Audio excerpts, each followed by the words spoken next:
Good evening, everybody. Welcome back to the Abundance Tree Podcast. I'm your host, Janice, and I'm here with my lovely co-host. April Capri. Hey, Hey, Janice. April, how are you?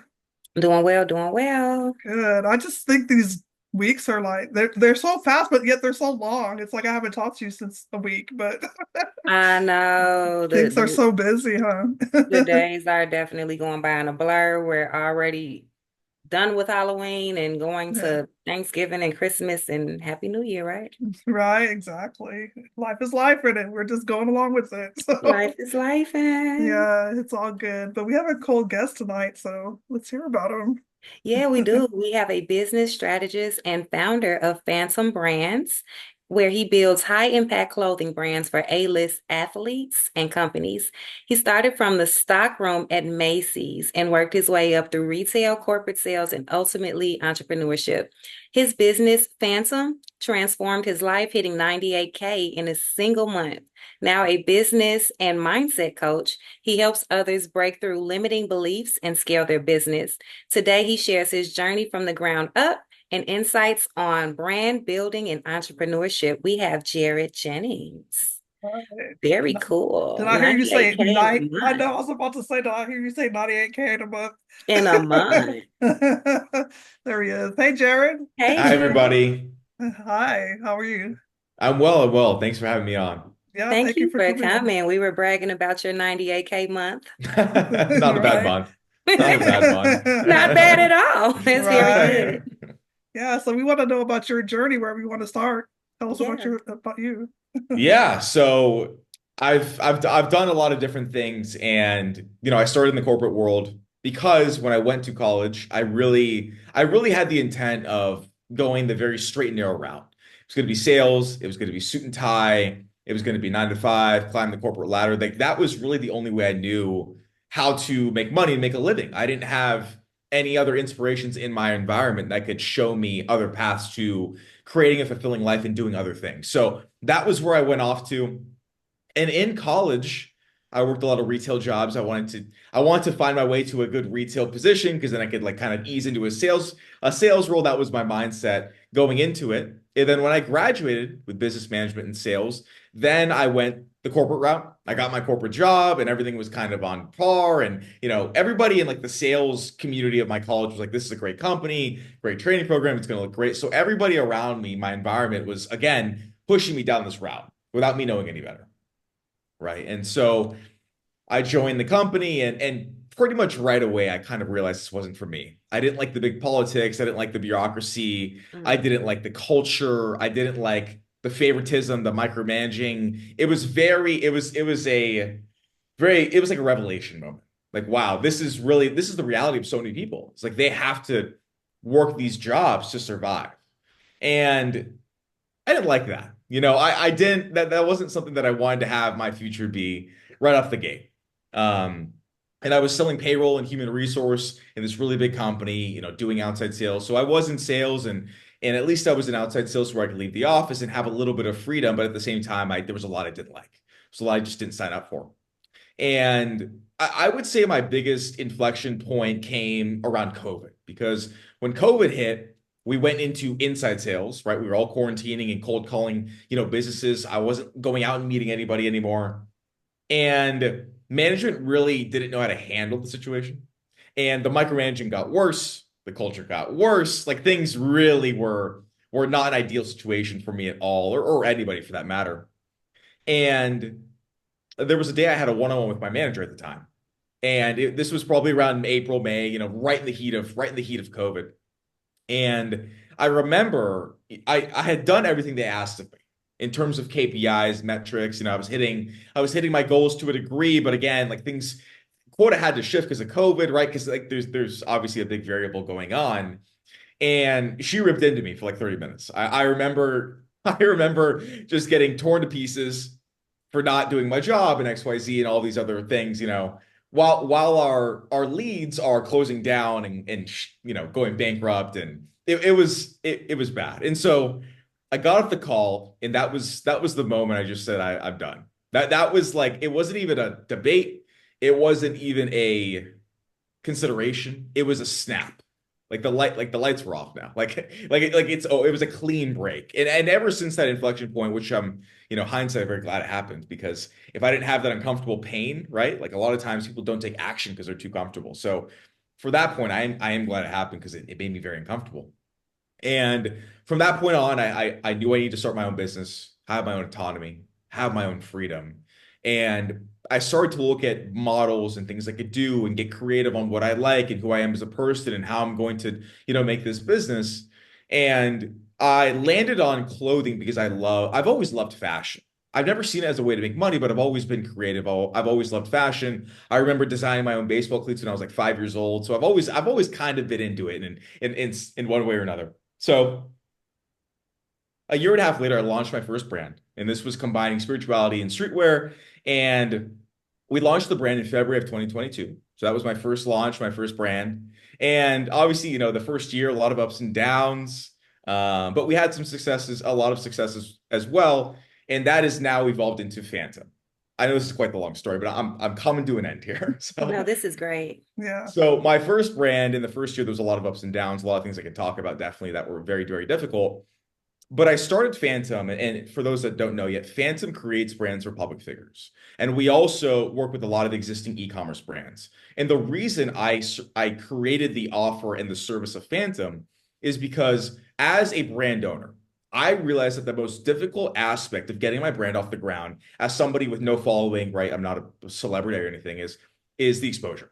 It's very expensive to run ads. You have to take into account the cost of goods. There's a ton of variables that also come into play when you're running ads and trying to be profitable.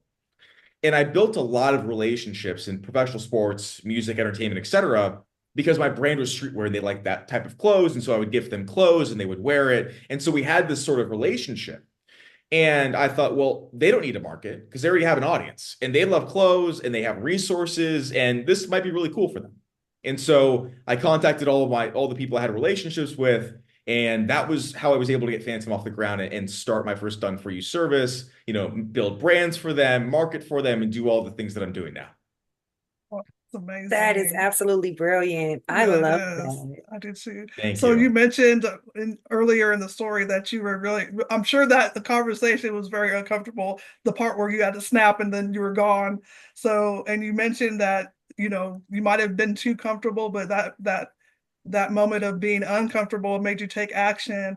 So I guess that was maybe confirmation that you had to pivot, right? So um, I don't know if that was, I mean, can you speak on more on that about how was the decision hard, or you just that was it, you just cut it straight off and pivoted into the new Yeah, so I thing? didn't obviously initially start the brand, but mentally Okay, the decision was made, right? I And gotcha. I've always thought of starting my own business before that. I had, thoughts about being an entrepreneur, but it was more of a daydream. It was more of this is kind of a fantasy. And then, we only really move to gain pleasure or avoid pain. Those are really the only motivators that we operate on in kind of any decision making, right? If we're comfortable, we're not going to change. We like that certainty. So when it got to that point, then the pain was so high that it drove me to a decision without even there was no other consideration, right? It became, instead of a want, it became a need. Yeah. And in that moment, I started working on the ideas and getting things into place because I just knew I couldn't stay in this environment. It was too uncomfortable for me.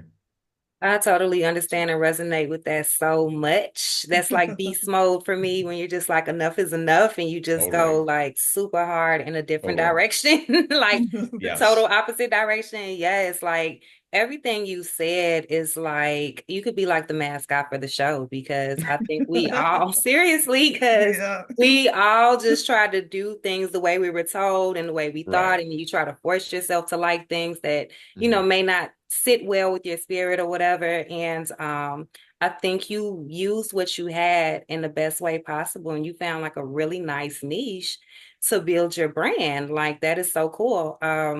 You can totally go into like some of the struggles because that transition from 9 to 5 to entrepreneurship is, I think that's scary for a lot of people. Like, what were some of the things that you had to overcome? Definitely a lot. The first thing I had to overcome was I went into clothing without any knowledge of clothing. Like I did it off of I felt pulled to the business model and I felt pulled to the brand idea.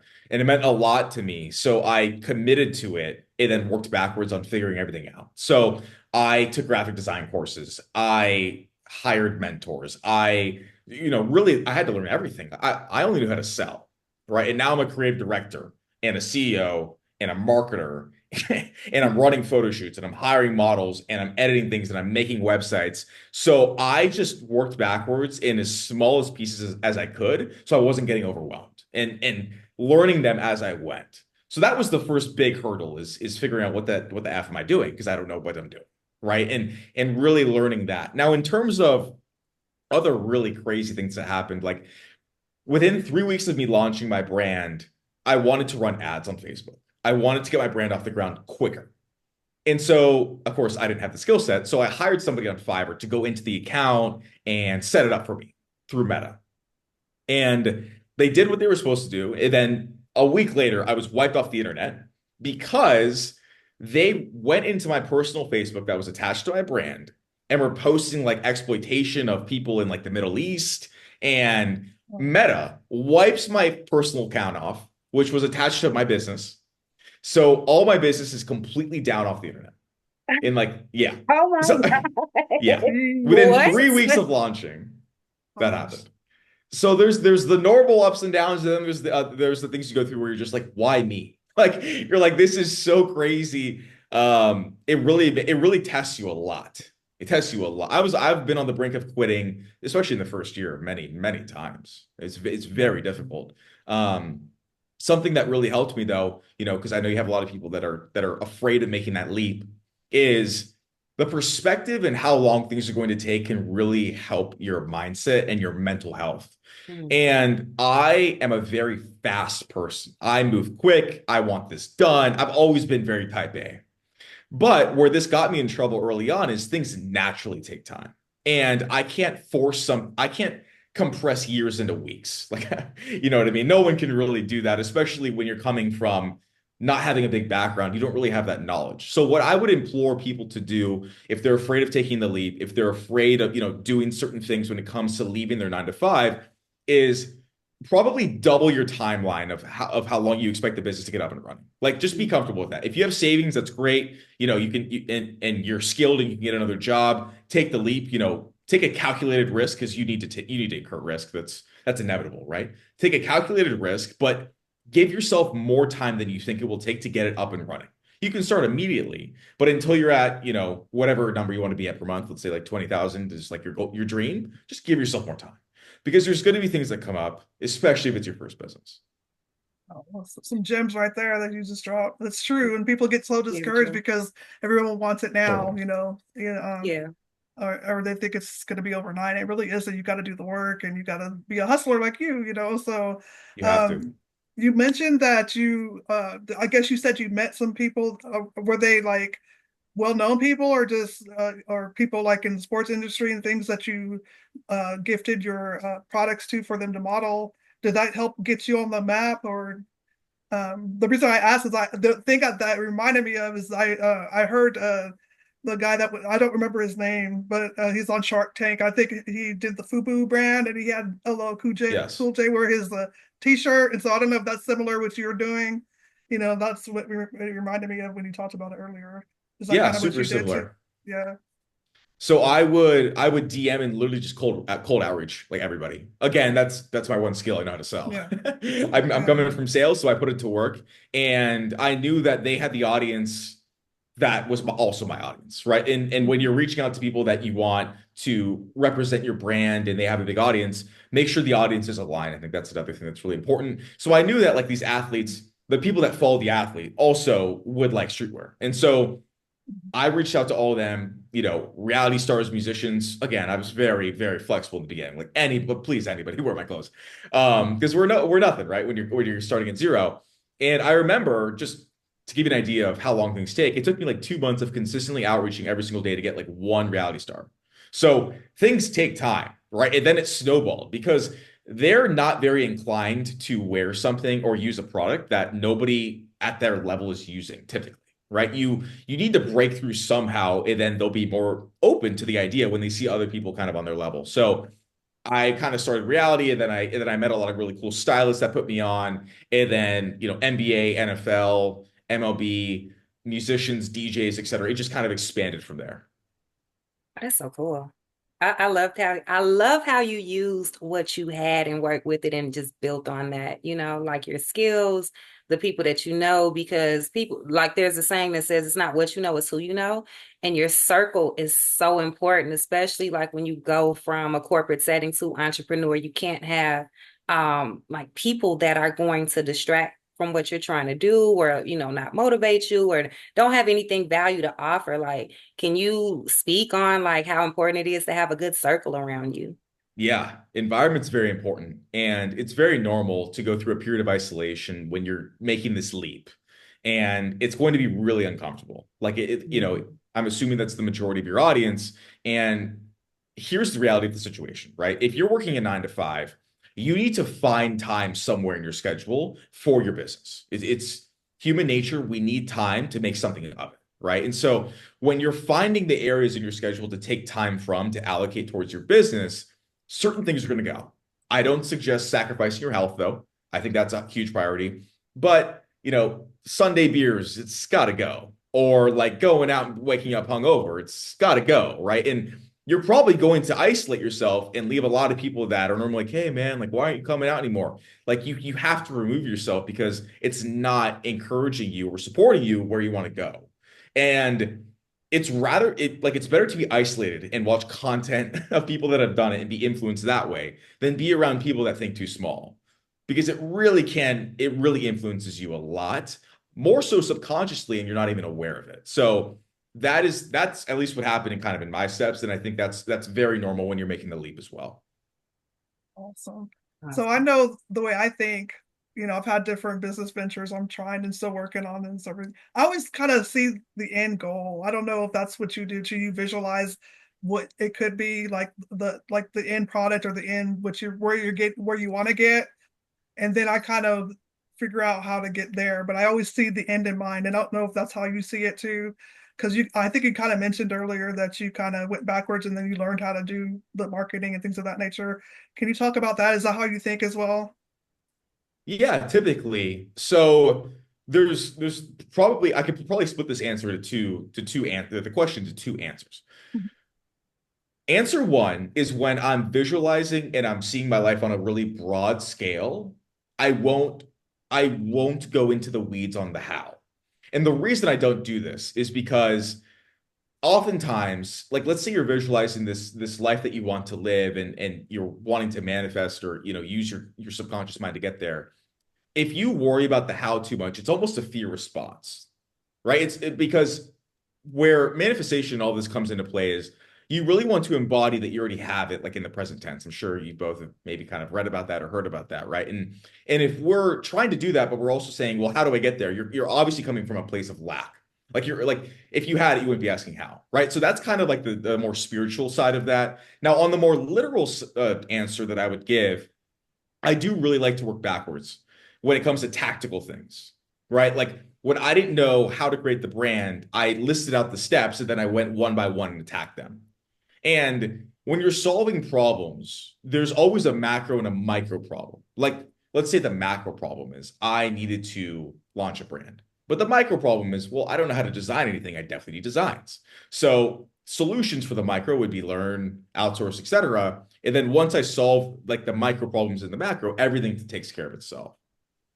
I don't know, it was kind of a loop-de-loop answer, but I view it in two different ways depending on how you're seeing the situation, if that makes sense. No, it does. I get it because I'm definitely a chronic overthinker. That Uh, hurts you. Yeah. I That overthink so hurts you. much that analysis paralysis, and I'm sitting there, I'm just like, okay, Yeah. how, Yeah. Right. study, research, Me too. and all the time I'm doing that, I'm not taking action, and then Mhm. I'm Totally. overthinking it, and it's just paralyzing me. So I like how you broke it down into the micro and the macro. Uh, Yes. yes, because you're not taking in the whole thing at once.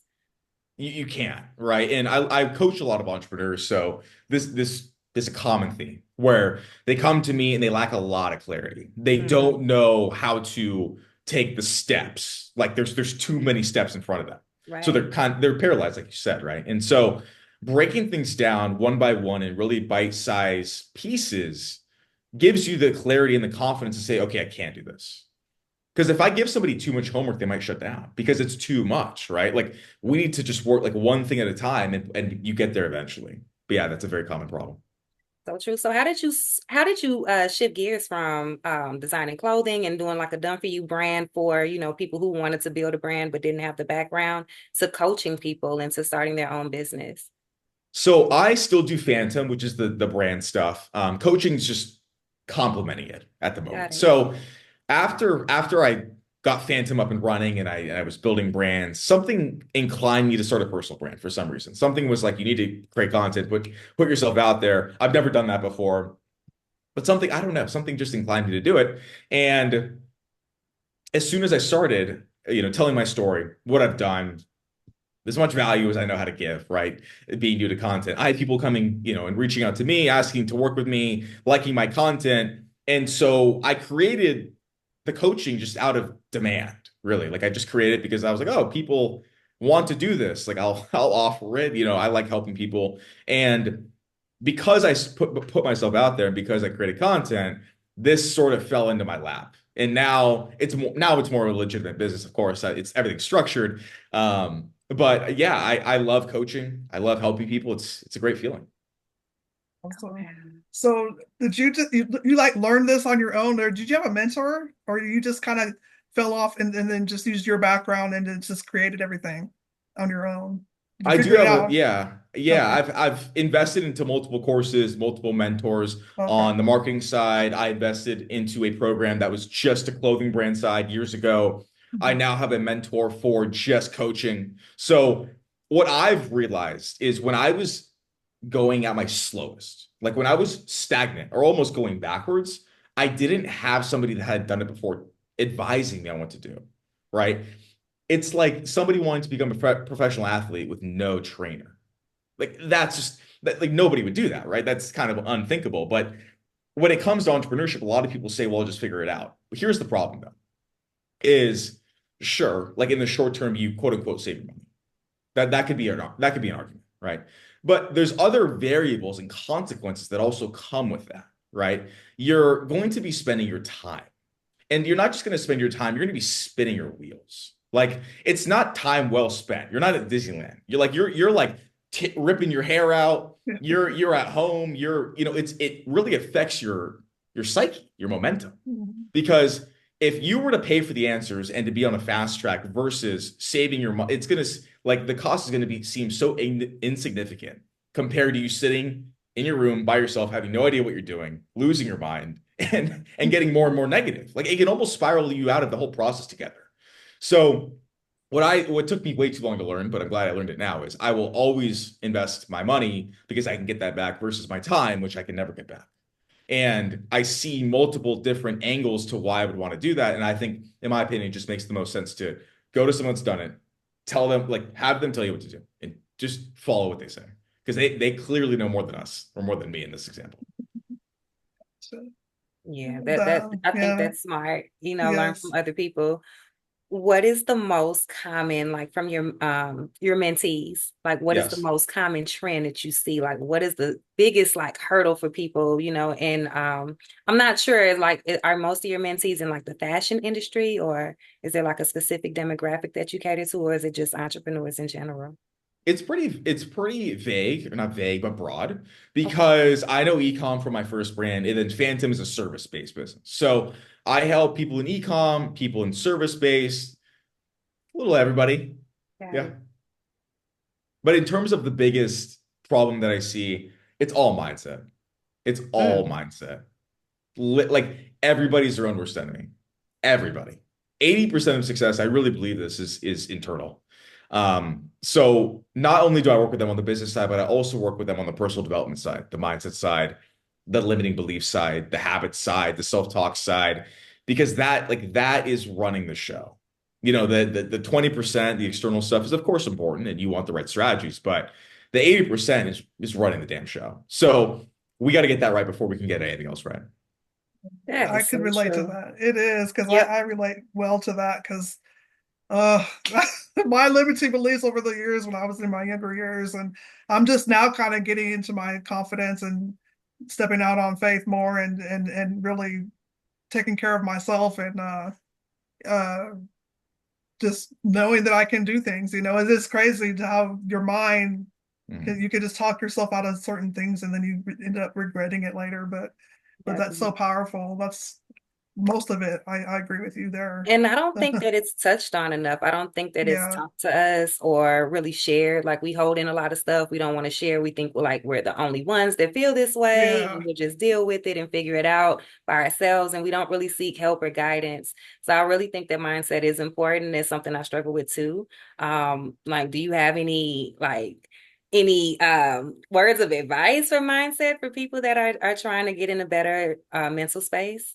Yeah, I think the most important thing is to really commit because here's the sad reality for a lot of people. Your current life looks like the past 20, 30, 40 years of programming that you have installed. Mhm. And the programming is probably not great. Like if you don't love your life, then there's a programming that like if there's a software update that needs to happen. But, it's a lot of years of programming. Like it really, you really get conditioned. Whether we program ourselves or we get programmed, it's going to happen regardless, right? So there needs to be a commitment to daily practices when it comes to the inner game. Daily. This is not going to be overnight, but you need to un-F yourself and reprogram your subconscious mind to win again, right? So daily practices like meditation, affirmations, anything that gets you into the state, anything that can form your subconscious mind needs to be done daily. Listen to podcasts every day, listen to audiobooks, right, that talk about this because we're unraveling like decades of programming, like years, and layers and layers and layers. And again, with the subconscious mind, most of it we don't know exists. Like most of it we're oblivious to, right? And so we need to gain awareness. We need to practice this every day. And with time and with the commitment, you'll get yourself on the right track. It's just it needs to be consistent. You have to be consistent. Definitely. So definitely sure. discipline. Yes. Yes, I think procrastination and fear are two of the biggest things for people to Yeah. kind of like get past. Like, Yeah. Yeah. is there anything that specifically can help those? Just like doing like a routine constantly, or Yeah, so a little exercise that I have when it comes to fear is first off, I want to, and I have a, by the way, I don't want to plug myself, but I have a video specifically on fear on my YouTube. So if you want to check that out later, check it out. But I'm absolutely. gonna condense it right now. So when it comes to fear, the first thing we need to do is be aware of the fear and aware of its role in our lives. Like fear inherently is not a bad thing, right? Like fear exists to keep us safe. That's why it's there. So we don't jump off the cliff, so we don't touch the electrical cord or whatever, right? Like fear is there to keep us safe.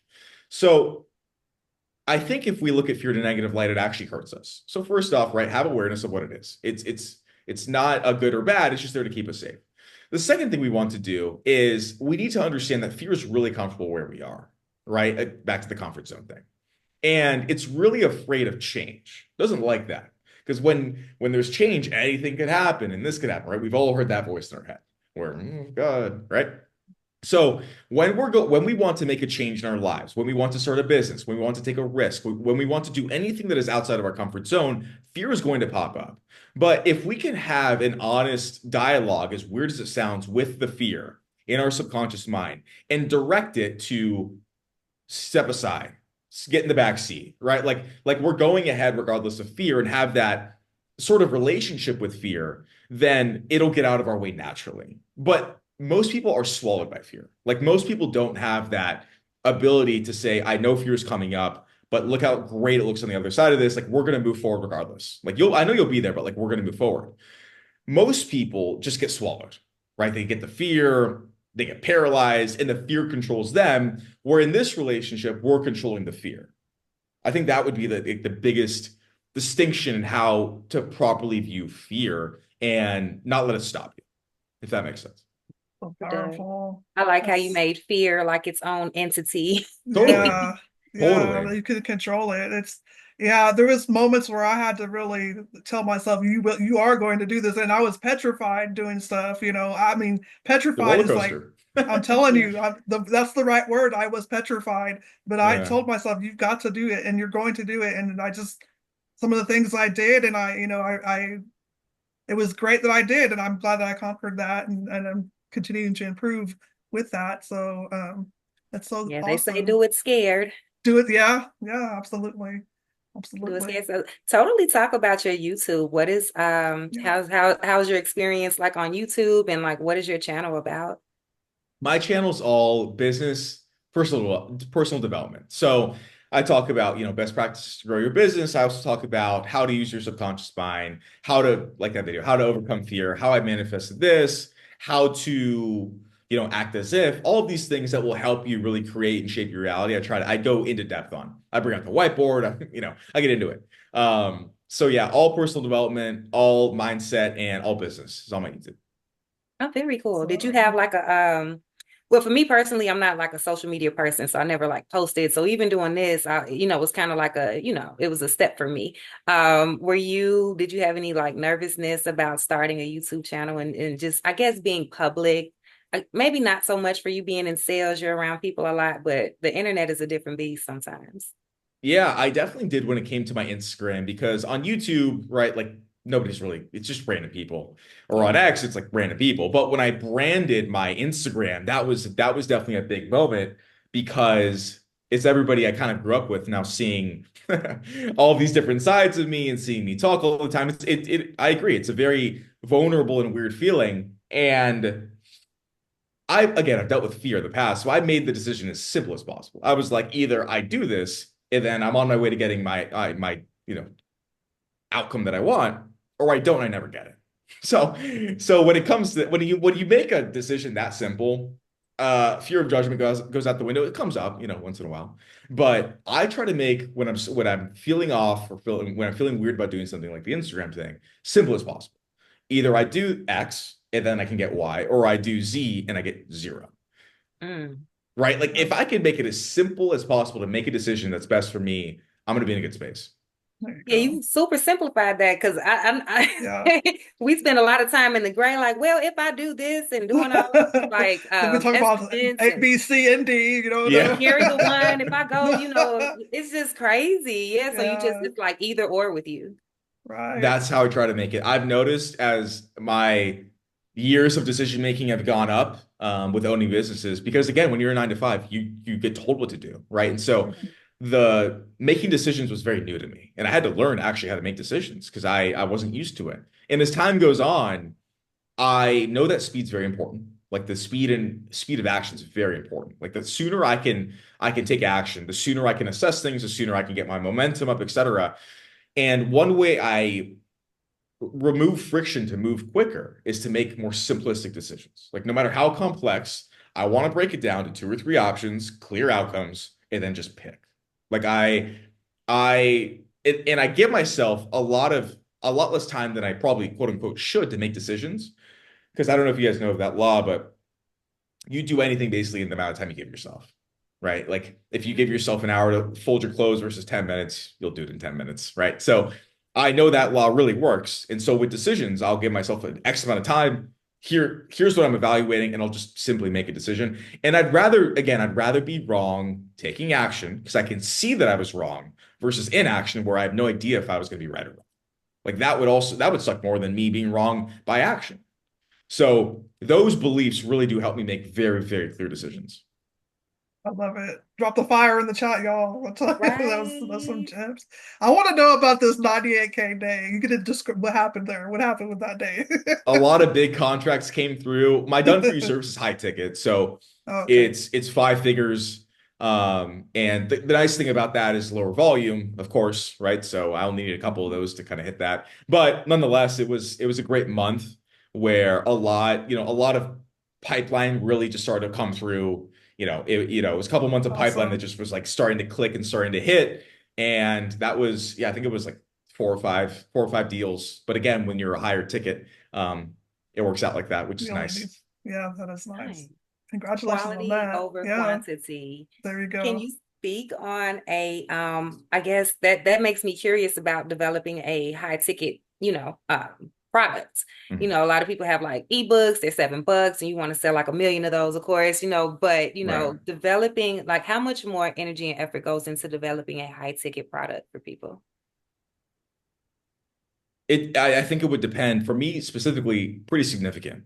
My Mhm. done for you offer is basically the accumulation of my like career. As in, I use every skill set I have to make this done for you offer. Like we do everything for them. And not even, after they're a client, like before, like the ability to work them through a high ticket funnel is because I have years of sales experience, right? So it really is an accumulation of like my selling, my designing, my content creation, my branding, everything into one offer, which is why you don't see a lot of people or companies having a 25K offer, right? Because there's a lot, you got to provide a lot of value. Like if you're going to sell something for 25K, it better be worth like 50, then it's an easy sell, Right. right? So depending on what you're selling, right? There's obviously kind of a lot of variables. It's definitely easier to sell less volume, higher ticket. Now, it's also harder to provide that much value when you're starting Mm. out, right? That was me 2.5 years into my entrepreneurship journey of like consistently grinding and working. I was able to actually fulfill this service. So if you're starting out, if you have the value, do it. If you have the value, absolutely do it. If you don't yet have that level of kind of value, then start at a low, medium ticket and ascend your way up. Because you can learn and attain the skills with time. As a beginner, I, I would not be able to start with this. Let me just put it that way. Like you need the skills to accumulate over time. Awesome. Awesome. So we need to know, where can people find you? Yeah, so I'm Jared Jennings on all platforms. My done for you company is called Phantom Brands. So we work with ecom brands and public figures. And then for anything coaching, anything personal brand, it's Jared Jennings, YouTube, X, LinkedIn, Instagram, etc. Awesome. Y'all connect with Jared. That's Yes. awesome. Yes. I don't know. Any kind of last minute advice to our people that are still doing things and they're scared and they're not taking action? And what would you say to those people that are kind of still on the fence, or analysis paralysis, that kind of stuff? Any last Yeah, words? I would say read and consume some personal development books around mindset, meditation, etc., and take action, right? Because Yeah. again, make it super simple for yourself. It's either you do nothing and you have regrets when you're old and you're pissed you didn't do it and your life is average and your life is mediocre and you never know what you could have done, or you just take action and like you fail and you figure it out. Like that's a much easier decision in my opinion, right? There Like you go. that really is kind of a no-brainer to me. So make it really crystal clear to yourself and jump. Like life's gonna be over soon. Like not for everyone, I'm just saying. Like life is quick, right? Like This I is- would Yeah. hate to be on my deathbed knowing I could have done X and I did zero. There So you go. I hope that motivates them. Absolutely. You motivated me. Absolutely. I love your Yeah. philosophy and Yeah. simplifying decisions and just doing it. Wishing you much success and congratulations. Super excited to see your brand is doing well, and looking forward to see some of the things that you're working on. You guys be sure to check out Jared's YouTube channel and get some mentorship if you need help. Awesome. Thank you Thank you so both. much. It's been Yeah. fun. Thank you so much Thank for coming you. on. Yeah. Yeah, I appreciate it. Thank you guys for having me. All right. Bye. Have a good night.